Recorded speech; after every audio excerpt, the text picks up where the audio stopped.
그 돈이 되려면은 이제 수익형 부동산을 저희가 선택을 하고, 또 수익형 부동산도 단순 매매로는 그 저희가 수익을 못 내는 거는 이제 이미 그 여러분들도 다 어느 정도 아실 거고요. 그래서 좀 한번 구체적인 방법을 한번 좀 제가 아는 한도에서 오늘 좀 설명을 해 드려 보겠습니다. 제가 말씀드리고 싶은 거는 그 건물 재테크하는데 최선의 방법은 리모델링이에요. 그래서 한번 그 리모델링을 활용해서 가치를 상승시킨 거를 좀 작은 거부터 큰 것까지 한번 좀 오늘 보는 시간을 갖도록 하겠습니다. 리모델링에 대해서 뭐 이제 너무 어려운 생각을 하지 마시고요. 이런 식으로 뭐 출입구에 이렇게 뭐 알루미늄 계통의 철제 계단을 놔서 건물 출입구를 만들거나, 이런 뭐 전원주택 매장인데 이렇게 나무로 뭐 출입구 부분을 만들거나, 요거는 이제 붉은 벽돌인데 이건 뭐 일식집이죠.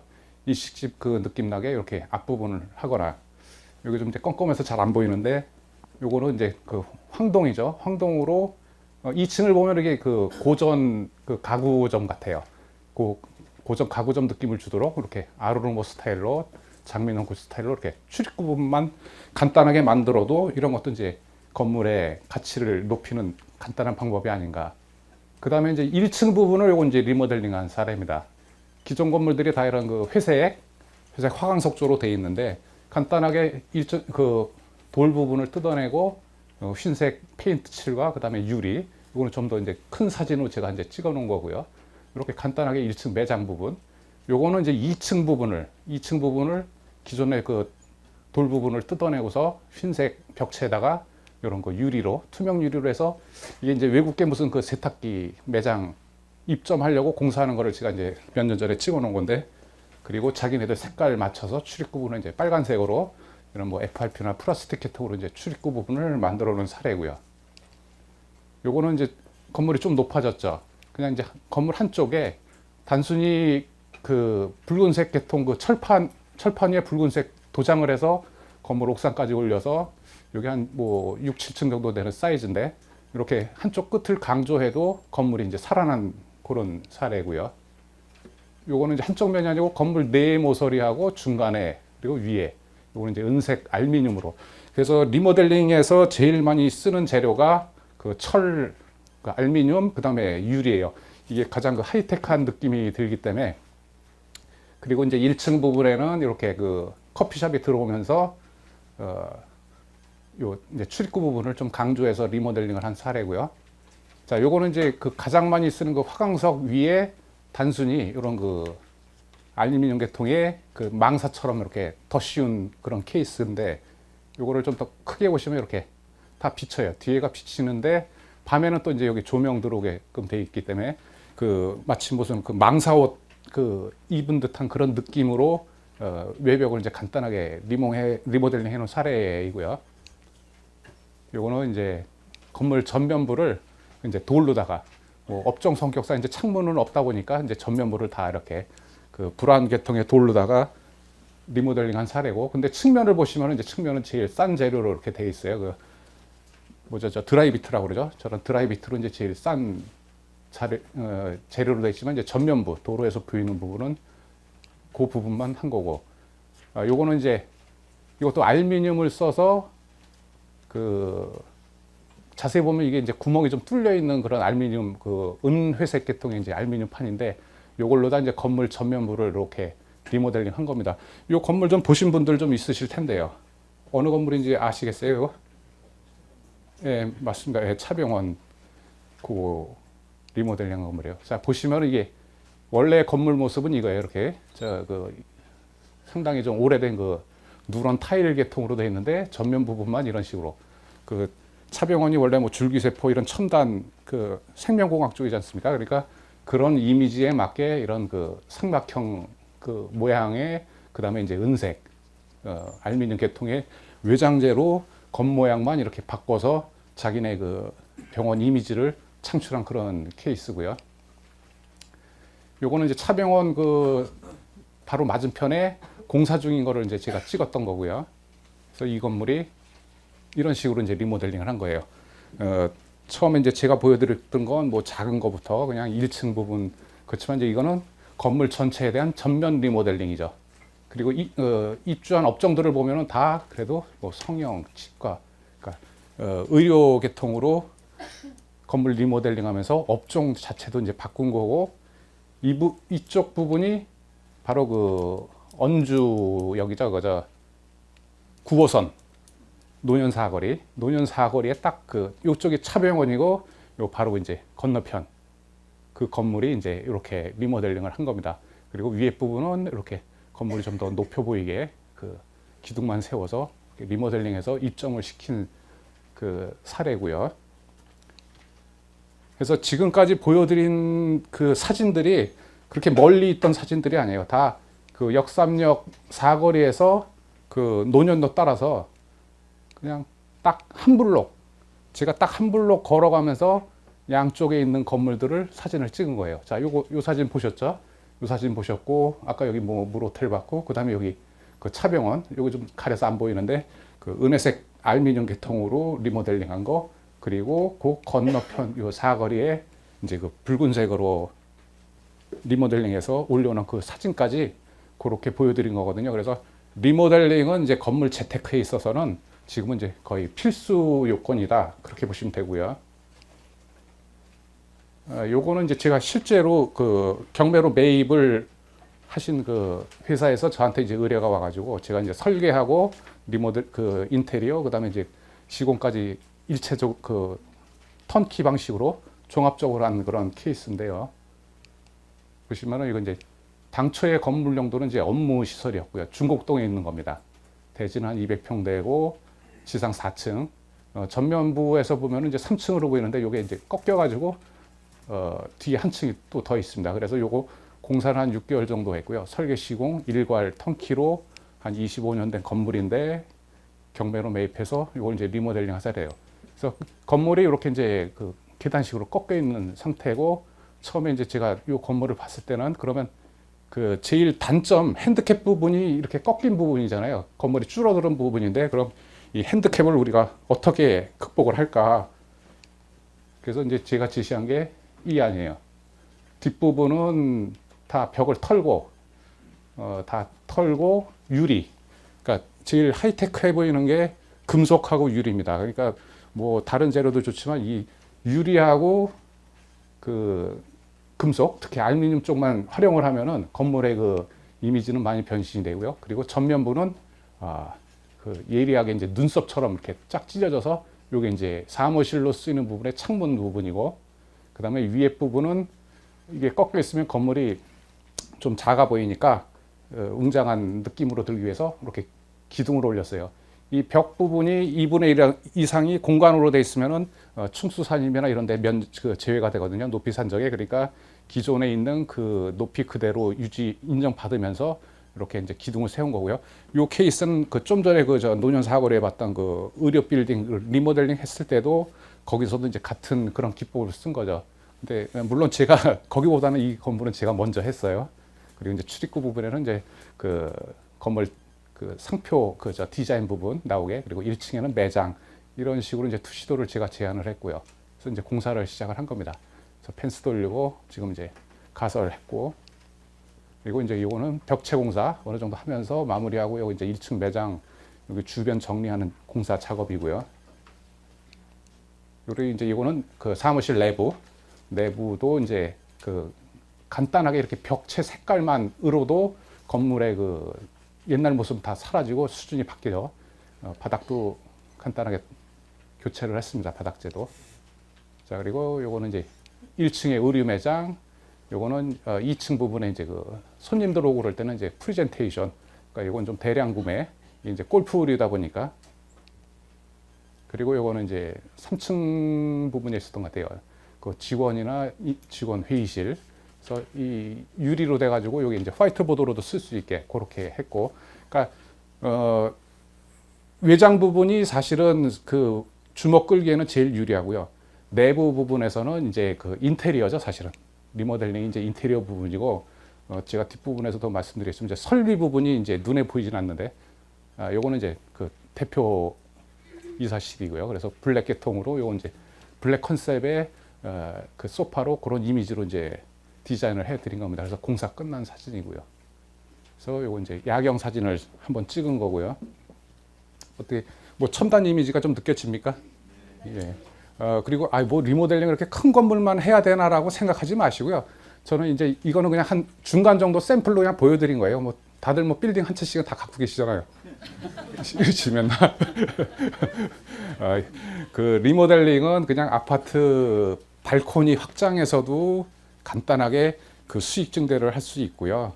그 화장실만 인테리어만 좀 한 뭐 100만 원, 200만 원 들여서도 그 임대 수익을 몇만 원을 더 받을 수 있고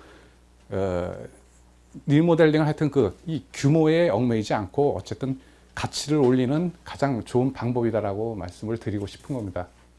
자, 이게 옛날 건물이고 이게 딱 대비가 되죠. 예. 그래서 이제 특히 이 건물은 이제 사옥이니까 본사 사옥, 그 골프웨어 핑 그 사옥이다 보니까 나름 이제 디자인이나 이런 시공에도 신경을 많이 쓴 거고요. 여기도 역시 그렇게 전기줄이 지나가네요. 교수님 금액은 어느 정도 한번 밝혀주세요. 공사비요. 예, 공사비는 그 대략 뭐 신축 공사 보면은 우리가 저희 평당 한 350 보는데 리모델링은 일단 골조 공사하고 토목 공사가 빠지기 때문에 한 100만 원 정도를 빼시고 한 250을 평균치로 보시고요. 거기서 내가 좀 돈 좀 더 투자한다 그러면 이제 뭐 280이 되는 거고 평당. 아니면 그냥 보통 수준으로 가겠다 그러면 250에서 뭐 220, 200 그렇게 금액은 보시면 되고요. 자, 이건 이제 저층부 좀 더 보인 거고, 네, 저층부 매장되고 이건 이제 빨래판 분이라고 그러죠. 이제 속칭 그 디자인하는 사람들은 빨래판처럼 검은색으로 돼서 그래서 이 회사 로고 들어가고요. 자, 리모델링의 효과하고 장점 좀 한번 정리하고 넘어가겠습니다. 사회적 수명을 연장시킨다. 신축에 비해서 적은 비용. 딱 6개월 걸렸고요. 그 공사 기간이 짧죠. 민원 발생이 신축에 비해서 거의 없다. 신축은 펜스 돌리고 땅만 파면은 땅 파기 전에 벌써 민원 들어가지 않습니까? 그러면 그 벌써 공사 스톱인데 리모델링 한다고 민원 넣는 사람은 거의 없어요. 그래서 민원 발생도 그리고 뭐 민원 넣겠다고 그래도 말이 되잖아. 아니 뭐 리모델링 하는 건데 뭘 이런 거 갖고 그래라고 얘기가 되는데 신축은 일단 땅 파면서 땅 파기도 전에 민원으로 스톱이 되죠. 그리고 재산 가치의 상승이 확실히 보장이 되는 건 다 뭐 여러분이 느껴서 알 수 있을 거예요. 자, 지루하시지만 그래도 중요한 건 한번 정리를 하고 넘어가겠습니다. 가능하면 사진 자료로만 정리를 하려고 했는데 그래도 요 뒷부분만 보죠. 자, 부동산 활용 측면에서 리모델링의 필요성, 시대의 흐름이 리모델링을 원한다. 그 유지비 때문에서도 리모델링을 해야 되고요. 돈을 그 주변 신축 건물 또는 주변에 리모델링한 건물하고도 어차피 경쟁을 해야 되고요.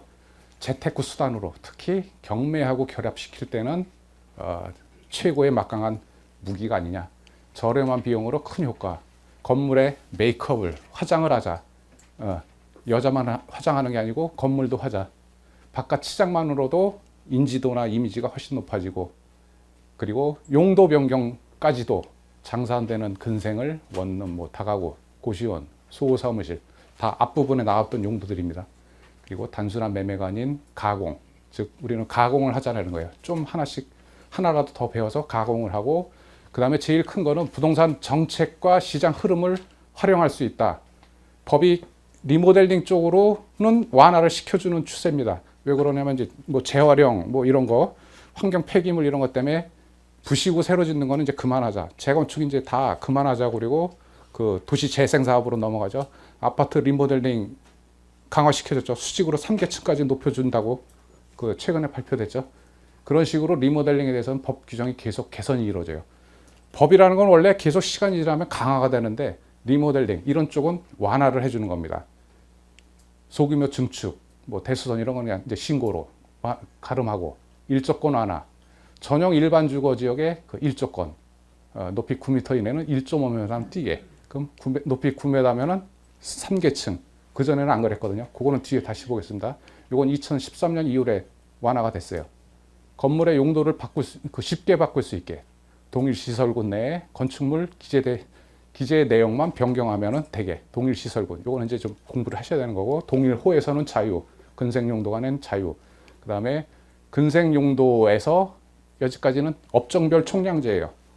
요것도 뒤에서 자세히 보겠습니다. 그리고 도로 사선 제한 폐지 예정. 요거는 이제 이번 달에 폐지하겠다고 지금 예정돼 있어요. 자, 요게 총량제 얘기입니다. 건물 내 총량제.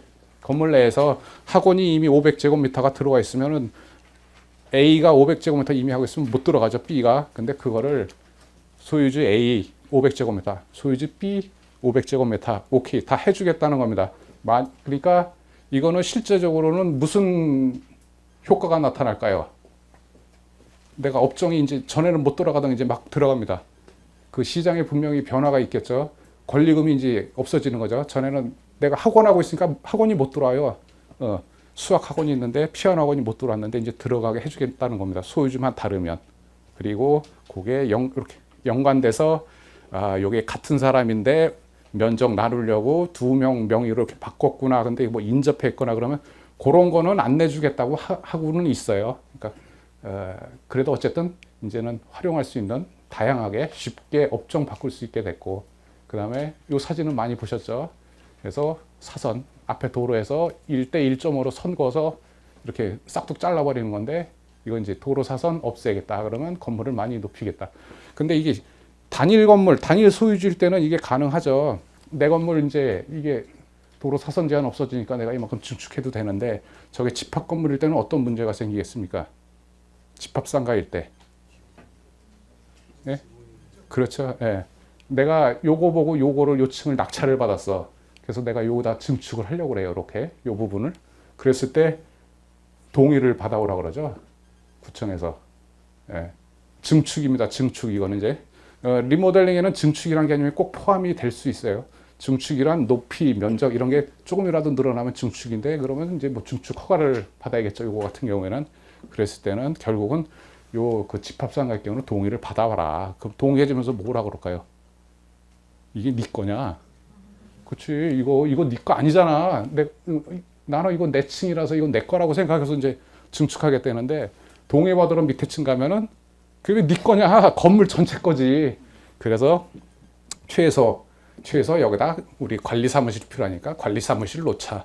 아니 뭐 공용으로 뭐 쓰자. 이렇게 나옵니다. 그러니까 집합상가일 때는 조금 그 현실성이 어떨지 모르겠고요.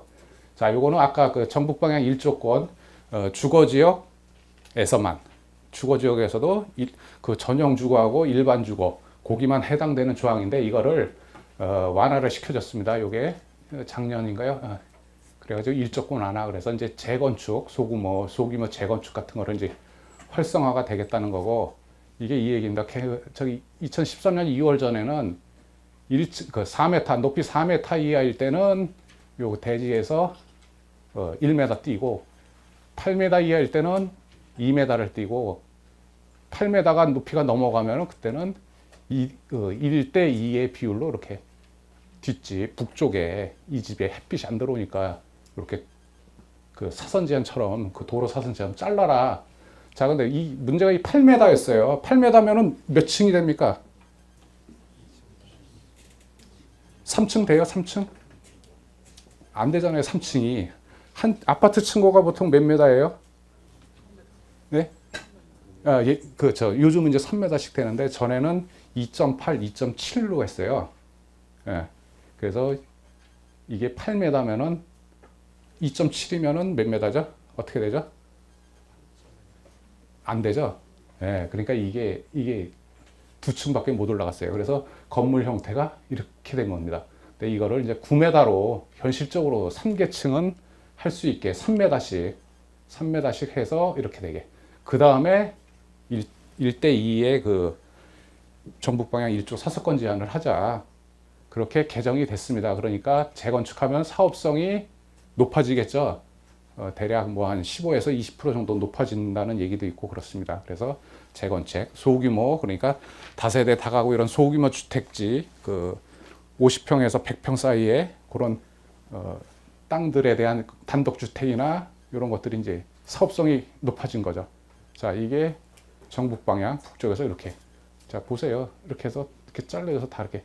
이것도, 이게 뭐죠, 이게 잘린 건데, 여기다 베란다, 샤시로 한 거잖아요. 이게 이제 다 불법이라고 지금 문제되는 거죠. 이것도 그렇고, 이것도 이제 살짝 걸리니까 이렇게 하고.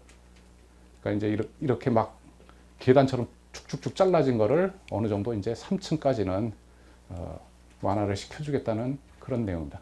그래서 이 건물은 재수도 없게 도로도 있고 정북 방향 1조도 해서 이렇게 잘리고 이렇게 잘린 거를 보여드린 거고요. 자, 요거 이제 인터넷에 좋은 그림이 있어서 제가 갖다 놓은 건데, 자, 땅이 두 개가 있습니다. A 필지, B 필지. 여기는 북쪽 도로고 남쪽 도로고, 어느 땅이 좋을 것 같습니까? 어느 땅이 건물을 많이 지을 수 있죠? 예? 예, 북쪽이죠. 도로 사선하고 정북 방향 이쪽권하고 같이 한 군데서 받으니까 이쪽은 멀쩡하죠. 근데 B 필지는 이것도 도로 사선도 받고 정북 방향 이것도 받고, 근데 없어지는 건 이제 도로 사선 제한이 없어지는 거죠. 사선 제한을 이제 적용 안 하겠다는 거잖아요. 그러니까 그래도 계속 북쪽 도로에 면한 땅이 높이 지을 수 있다. 그러니까 이게 현실적으로는 안 맞는 얘기죠. 예. 북쪽 도로 부지가 좋습니까? 안 좋잖아요. 남쪽에 도로가 있어야지 건물이 여기 햇빛도 잘 들고 저기 한데, 근데 우리나라의 법은 아직 그 북측 일조권 사선 제한이 돼 있고, 남쪽으로는 이제 뭐 지구 단위로 이렇게 묶어서 그렇게 적용하는 데가 있습니다. 근데 기본적인 법은 북쪽에 이웃집 땅을 생각해서 내 건물을 띄워라. 그 기준을 기본적으로 적용을 해야 됩니다. 그래서 건축법을 알면 돈도 보이고 이제 활용할 방법도 보이는데, 이어서 이제 제가 보여드리는 거는 이제 리모델링, 상가를 리모델링 할 때 한 가지 아이템으로 제가 이제 고시원을 한번 놓고서 얘기를 해보는 거예요. 수익형 부동산에서 저는 이제 고시원만큼 또 수익성이 높은 아이템이 없다고 봐요. 무슨 고시원 지금 인기 있던 게 지금 뭐 한참 전인데 지금 무슨 얘기냐 그런데, 그래도 아직까지는 수익률이 높습니다. 그 예를 한번 보죠. 그런데 이제 요 얘기를 드리려면 좀 기본적으로 법에 대해서는 좀 알아야 돼요. 건축법 플러스 주택법. 주택법 중에 주택이란, 그 중에 공동주택은 아파트 연립, 다세대, 기숙사. 근데 기숙사는 우리가 해당이 안 되죠. 이건 잘 뭐 수익형으로 안 나오고, 그리고 이제 준주택이라는 게 생겼습니다. 그래서 준주택에는 고시원, 노인복지주택, 오피스텔. 그래서 오피스텔도 준주택이에요. 어떻게 보면 고시원이 레벨이 이제 오피스텔 레벨로 같아진 거예요. 2010년경에, 2010년도에 준주택이 새로 생기면서, 그러면서 고시원이 최근에, 근데 처음에는 고시원이 1000제곱미터면은 300평까지 그냥 근생, 요거 2종 근생으로 됐었는데, 요게 2014년 3월 기준으로 500으로 바뀌었습니다. 여기에서 이제 막 지금 고시원도 경매 물건에 나온 게 꽤 많이 있습니다. 괜찮은 거 많아요. 종류 보면은 위치나 이런 거 보면은 사업성 괜찮은 거 많거든요. 근데 요게 2014년 3월에요. 300평짜리 고시원 가능했던 게 이제는 150평으로 반 조각이 났습니다. 150평 넘으면은 숙박시설로 허가를 받아야 되는데, 숙박시설 허가는 안 나요. 웬만한 지역에선. 그 2종 근생으로 해서 이 허가를 받아야 되는데 숙박으로 넘어가기 때문에, 자, 요거는 이제 고시원 평면도 그냥 샘플인데 취직 구두라서 보통 이제 계단이 있고 해서 주로 이제 관리실이 여기 있죠. 딱 들어오면 여기. 그리고 이제 요건 내측방, 창가 외측방. 그래서 보통 경기 근처 서울은 좀 더 받겠지만, 경기 이런만 해도 이 내측방은 뭐 한 35만 원, 30만 원. 창가 쪽은 그 위치 좋은데 뭐 수원 뭐 이런 데는 뭐 45만 원, 50만 원도 받아요. 물론 이제 방 사이즈가 있겠지만, 그리고 인테리어도 지금은 이 수준이 아니고 이제 점점 훨씬 이제 오피스텔 수준까지 올라갔어요. 그리고 무상으로 옵션으로 넣어주는 것도 오피스텔에 들어가는 거, 뭐 TV, 겸용 뭐 컴퓨터, 뭐 그다음에 냉장고, 개별 에어컨, 세탁기도 들어가고, 렌지는 안 들어가죠. 요거는 이제 공용식당하고 뭐 도화락, 저기 하면 이제 비데까지 넣어주는 그런 이제 고급형 고시원이 나온다 이겁니다. 자, 그리고 지역별로 공실률을 보면 이건 이제 2010년 기준이긴 하지만, 보시면 이제 영등포구, 관악구 그러면 공실률이 뭐 0.7%, 12.5% 이렇게 조사가 됐어요. 그리고 다른 데 봐도 전체가 20%인데, 고급 호텔의 공실률이 몇 프로입니까? 고급 호텔들 그 숙박 저기 하는 게 고급 호텔들도 80%예요, 보통이. 그러니까 이거는 저 80% 정도의 평균 서울 시내에 이렇게 운영이 된다는 거는 잘 운영이 된다는 얘기고, 그리고 이제 자동차 문제를 하잖아요. 저렇게 방이 뭐 50개씩 있는데 주차는 어떻게 되냐. 근데 고시원은 주거입니다. 그 상가 시설에 주거 기능을 넣은 게 고시원이거든요. 이거는 굉장한 메리트가 있고 파워가 있는 거예요. 상가 시설에는 상가만 있어야 되는데 거기에 임대가 잘 되는, 주거는 어떻게든 세는 나가고 팔리기도 하고 다 되는데 그 주거 기능이 가능한 게 이 고시원이죠. 예, 고시원. 상업시설에 들어가 있어요. 그러다 보니까 밑에 상가는 낮에 장사를 하니까 그때 출근하고, 고시원은 자러 오니까 밤에 들어오고, 그러니까 지하 주차장이 교차가 되니까 주차 부담은 좀 없어지고, 그리고 고시원에 거주하는 분들이 차가 거의 없어요. 한 80명 중에 한 두세 명, 제 경험상으로 제가 이제 운영을 해본 경험으로 보면은 그렇게 차가 없고, 이 문제는 이제 결국은 이거죠. 그 월세를 잘 내야 되는데, 그래서 제가 이제 고시원을 하더라도 방 사이즈는 좀 넓게 하고 조금 인테리어 좋게 하고 시설 좋게 해서 그 레벨층을 여기 회사원 뭐 이런 준비생 학생들이 월세 잘 내요.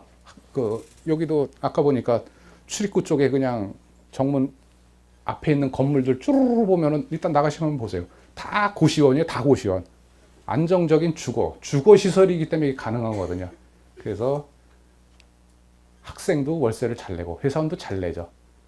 그러면은 2층을 타겟을 하고 2층은 아예 월세를 5만 원에서 10만 원만 높게 받으면 옆에 30만 원 받는 거를 우리는 35만 원, 뭐 아니면 40만 원 내측을, 뭐 창가 쪽을 옆에 고시원은 뭐 40만 원, 38만 원 받으면 우리는 42만 원, 45만 원, 50만 원.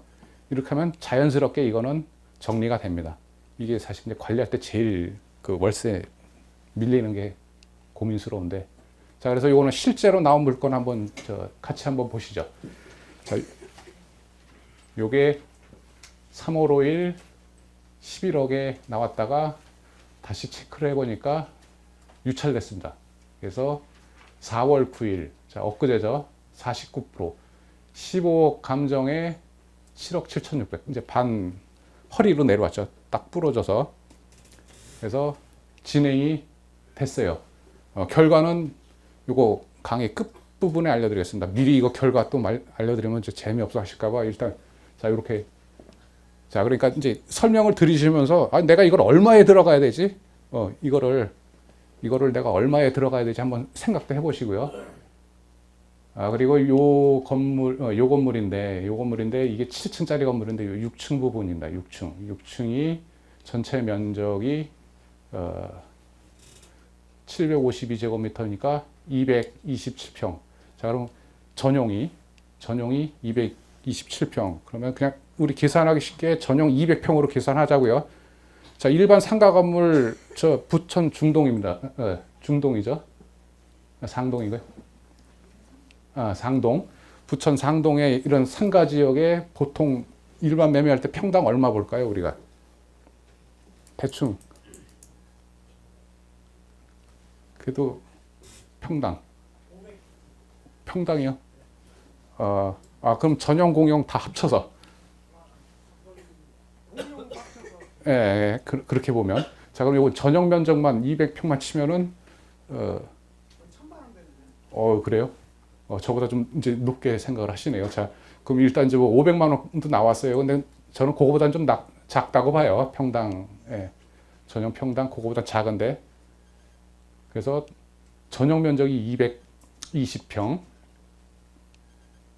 근데 이제 특징이 건축물 용도 변경 허가 2010년 건축가에서 박 누구누구 씨로 해서 건축 허가를 용도 변경을 고시원으로 바꿨습니다. 아직 유효하다고 나왔어요. 자, 근데 연도를 딱 보니까 2010년 건축가예요. 2010년이면은 고시원 면적이 몇 평이라고 그랬죠? 300평이요. 1000제곱미터니까. 그러니까 300평짜리가 고시원으로 허가가 가능했던 거예요. 그래서 허가를 받았는데, 자, 그럼 내가 이걸 경매를 받았어. 그럼 저분이 나한테 줘요, 저거? 허가 받은 거? 안 주죠. 그리고 어디 계신지도 또 못 찾으면 어떻게 해요? 내가 낙찰받았는데. 그러면 자, 두 가지를 생각하자고요. 저걸 내가 낙찰받고 잘 돼가지고 저분을 만나서 찾아서 내가 한 뭐 500만 원 드리고 내가 저 허가받은 거를 명의를 승계받았어요. 그러면은 그냥 중국 내면 되지 않습니까? 그래서 허가는 그 1년 안에 착공해야 되고 사정이 있으면은 연기금 내면 2년까지도 가능합니다.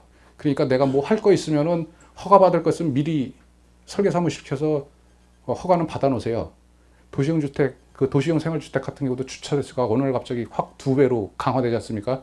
그러니까 허가를 미리 받아놓으면 돼요. 근데 이거는 허가를 미리 받아놓고 공사 중에 지금 이제 경매로 뭐가 잘못돼서 나왔어요. 업무시설이나 이제 고시원으로. 자, 위치는 여기 그 상동역에서 여기 붉은색이 이제 상업지역인데 요 건물이에요, 요 건물. 예. 그리고 여기 뭐 세이브존도 있고 역에서 뭐 바르고 역 가깝고 여기는 배우 아파트 단지고 이쪽은 다 상업지역이기 때문에 위치도 좋아요. 제가 가서 다 돌아다 봤는데 토요일이면 여기 차가 막 밀려요. 여기 막 차가 막 채찍 나고 경찰관이 뭐 3-4명씩 나와서 교통정리하고 그러더라고요. 토요일 가봤는데 일단 차가 밀린다는 거는 좋다는 거 아닙니까? 사람이 많이 온다는 거. 자, 기본적으로 그러면 우리가 이거 물건 분석한테 기본적인 건 첫째는 이제 토지 이용 계획은 보고 그다음 감정평가서 뒤져보는 게 저희의 첫 번째 할 일이에요. 이 건축 하드웨어 입장에서. 근데 소프트웨어의 바탕은 하드웨어라고 저는 보거든요. 건축이 하드웨어가 아니에요. 사실은 이런 하드웨어적인 거를 바탕으로 그 다음에 여기서 용도고 업종이고 경쟁력이고 소프트웨어가 나오기 때문에 그래서 제가 기본적인 법은 건축법, 주택법, 뭐 국토이용에 관한 뭐 법, 그다음에 주차장법 이런 기본적인 법은 공부를 하자는 겁니다. 공부는 해야 돼요. 공부를 못하면 맨날 물어봐야 되지 않습니까? 근데 뭘 물어볼지도 모르지 않습니까? 그러니까 기본적인 공부는 하시고 자 그래서 토지 이용 계획 확인은 띄워보니까 여기에 일반 상업지역이고 뭐 지구 단위 계획이라고 딱 찍혀 있어요.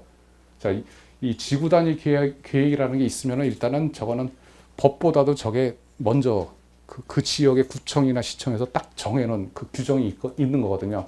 그래서 저걸 이제 확인을 해야 됩니다. 이따가 확인해 보겠어요. 자, 평면입니다. 그 7층에 딱 반이에요. 반을 이렇게 해서 공사를 하려고 하고 지금 총 방수가 57개. 대략 스케일상으로 요게 2.7m 써 있고 이게 11m고 이게 23m 그러면 대략 스케일상으로 요게 한 2.4m에 한 4.5m 정도 될 것 같아요. 지금 그 건축적인 감으로 보면은 그래서 요 방 개수하고 뭐 이렇게 계산해 보면 대충 이게 그 정도 나오더라고요. 그런데 사실은 요건 사이즈는 작아요. 제가 경험상 요거는 기존 스타일이고 요거보다는 좀 방이 넓어야 됩니다. 2.8 폭이 2.8에 한 4.5나 5m 정도면은 굉장히 럭셔리한 방으로 해서 아까 가전제품 다 들어가고 그러면은 창가 쪽은 월 50만 원을 받을 수 있어요.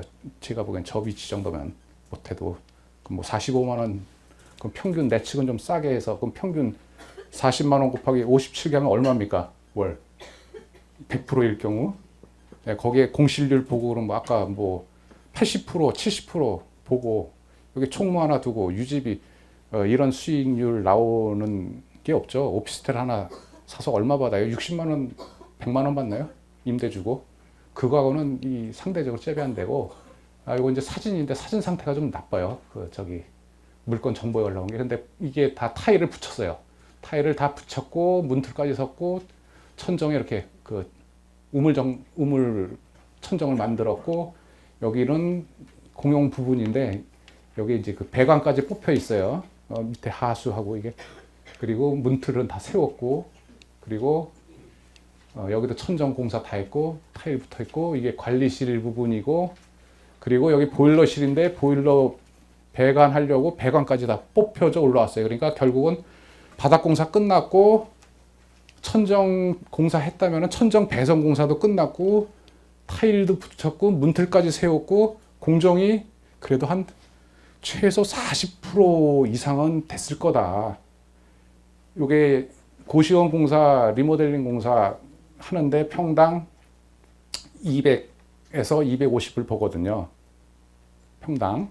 예, 그냥 상가내가 사가지고 내부 딱 털고서 이런 고시원 방 만들고 가전제품까지 딱 넣는데 200에서 250 그냥 한 230, 40 보시면 돼요. 근데 공사가 제가 보기엔 반 정도까지도 전기 일단 밑에 그러니까 최소 40% 정도 됐다. 그러면은 거기서 금액이 일단 세이브는 되는 겁니다. 유치권은 있긴 하지만 유치권은 나중에 한번 보시고요. 자, 그래서 이거 부천지구 아까 지구단위라고 봤지 않습니까? 지구단위 그래서 이거 이제 구청 거기 인터넷 뒤지면은 요즘은 다 나옵니다. 이 지구단위 계획이 기본적인 게 그래서 여기가 D2로 명칭이 돼 있어요. 요 두 필지에 건물 하나가 올라가 있는 건데 자, 그래서 지구단위 일반 지침을 보면 이게 어려운 자료가 아닙니다. 이게 몰라서 못 보는 거지. 그냥 저 구청 사이트 들어가서 지구단위 계획해서 이렇게 좀 시간 갖고 쳐보면은 이게 다 인터넷에 있는 자료예요. 그래서 D2 여기서 이거 좀 줄이 밀렸네요. 여기 불어 용도의 여기 저기 숙박시설이에요. 숙박시설 불어 용도입니다. 자, 이제 다시 앞장으로 한 5장 정도 앞장으로 다시 돌아가서 자, 지금은 500제곱미터가 넘어가면 무슨 시설이요? 숙박시설. 그러니까 안 되는 거예요. 불어 용도고 500제곱미터 미치면은 근생시설이죠. 그래서 이제 그게 숙박시설은 안 되고 지금 업무시설이라고 했잖아요. 거기에 사무실을 넣다가 그러니까 고시원으로 요게 이제 용도 변경의 기본 컨셉이에요. 그 총 28가지의 건물 시설 용도 중에 그거를 다시 9가지로 시설군으로 이렇게 나눕니다. 그 건축법에서 그 중에 근린생활, 2종 근린생활 시설. 그래서 고시원은 원래 여기 들어가는데 2종 근생이니까 고시원만 왜 주거시설이기 때문에 이거는 2종 근생 뭐 이렇게 소매점 이런 개념이 아니고 이건 주거 개념이기 때문에 이거는 상향을 시켜놨어요. 숙박하고 같은 개념으로 해서 업무시설을 고시원으로 바꿀 때는 허가, 반대로 고시원을 뭐 업무시설이나 2종 근생을 하면 신고, 이 개념입니다. 요 표가 요게. 그래서 고시원으로 해야 되고 고시원으로 해야 보면 지금은 2015년도 지금 내가 낙찰 받으면은 기존에 허가받은 사람 거고 그거를 내가 못 받아오면은 고시원을 못 하게 되는 거예요. 이게. 예. 그분한테 받으면 고시원을 할 수 있는 거고. 근데 위치는 좋고 장사는 잘 될 것 같고 그러면은 이제 대안을 갖고서 그러면은 보면은 이게 호수가 호분할도 이렇게 다 5개로 돼 있으니까 이 라인으로 얼추 맞는 것 같아요. 제가 보기에. 그럼 이 라인으로 해서 일단은 그 전 허가받은 사람을 내가 못 찾는다. 그거 허가받은 거를 내가 인수를 못 받는다 그러면 이쪽은 고시원, 이쪽은 방 2개를 가운데 부분을 터서 아직 벽체 공사까지밖에 안 됐기 때문에 뭐 도배나 이런 거 아직 안 됐으니까 방 2개를 터서 2, 3인용 소 사무실로 임대 이쪽은. 그러니까 요거는 2안입니다. 1안은 그냥 고시원으로 가는 거예요. 그게 제일 좋지 않습니까? 57개 실에 고시원 하면 되고 2안은 안 되면은 요걸 방 2개를 합쳐서 소 사무실로 이렇게. 그리고 요 면적이면은 150평이 되니까. 근데 주의하실 점은 150평이 요 전용 면적 150평이 아니고 여기 복도 엘리베이터 면적 있지 않습니까? 그러니까 지하 주차장 면적만 빼고 나머지 공용부가 들어가기 때문에 실제 전용 면적은 150평이 아니고 100에서 120평밖에 안 돼요. 그러면 방이 한 27개에서 25개에서 30개 사이가 나옵니다. 그 평수면. 예. 그렇게 그러니까 제가 이제 그 1000제곱미터일 때 그때 공사해서 운영한 사례도 있고 500제곱미터로 강화된 다음에 이제 분당에 하나 또 해서 했는데 그때 150제곱미터의 공용부 일부 공용부 넣고 하니까 한 27개씩이 나옵니다. 좀 큰 사이즈로. 자, 예로 다 이제 고시원 얘기만 했어요. 뭐 다른 얘기도 하고 싶지만 이제 시간상. 그래서 대략적으로 아까 8억 한 7억 7천까지 떨어졌는데 이걸 얼마에 넣을까? 평당 전용 면적 대비 평당 한 300 치면 얼마입니까? 220평이니까 200평 치고 그러면 뭐 6, 7억 되죠. 자, 그러면 그냥 건물값만 6, 7억은 되는 거고 거기에 공사가 한 40% 됐지 않습니까? 공사비가 얼마예요? 그러면 평당 250 치고 200평이면은 공사비가 5억이죠. 네, 평당 250에 전용 200평이니까 5억인데 그거 40% 쳤다고 보면 얼마죠? 2억. 그러면 얼마죠?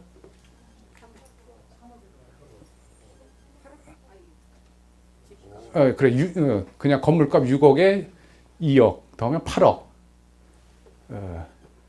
근데 사실은 이제 좀 싸게 받죠. 평당 300은 아니고 한 400 보면 어떻게 됩니까? 200평 치고 평당 400. 전용 면적이니까. 공용까지 치면 저기 300 몇십 평짜리예요. 예.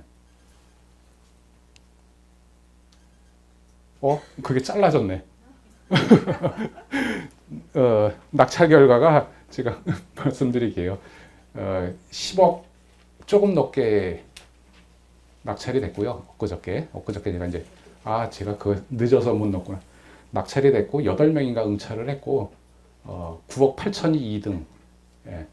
그러니까 대충 우리가 계산한 숫자에 원가, 이거는 이제 원가 계산법이죠. 아까는 이제 그 내가 임대를 뭐 저걸 얼마에 사서 얼마 수익률 내고 그건 이제 그 수익률 하는 법이고 이거는 이제 저기죠. 그러니까 원가 계산법이죠. 내가 저걸 건물을 실제 사는 거 얼마에 거기에 뭐 공사비 얼마 들어가고 뭐 그 비용 따졌을 때 적정한 금액의 낙찰을 받아간 것 같습니다.